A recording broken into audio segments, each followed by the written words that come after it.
இன்றைக்கும் 21ஆம் நூற்றாண்டிலே எந்த பார்ப்பன சமூகத்தை சார்ந்த சகோதரர்களாவது, சகோதரன் சொல்லுவோம், சகோதரத்துவம் தேவை, சமத்துவத்தை நாம் பேசுகிறோம்.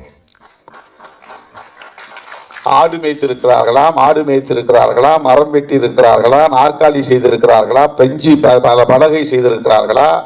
பொற்கொள்ளர் அந்த இடத்திலே உட்கார்ந்து நகையை உருக்கி இருக்கிறார்களா, அடித்திருக்கிறார்களா, நகையை செய்திருக்கிறார்களா, விவசாயம் செய்திருக்கிறார்களா, ஏரோட்டி இருக்கிறார்களா, நாற்று நட்டு இருக்கிறார்களா, சேற்றை குழப்பி இருக்கிறார்களா, களை பிடுங்கி இருக்கிறார்களா, அறுப்பு அறுத்திருக்கிறார்களா, கொண்டு வந்து களத்திலே போட்டு அடித்திருக்கிறார்களா,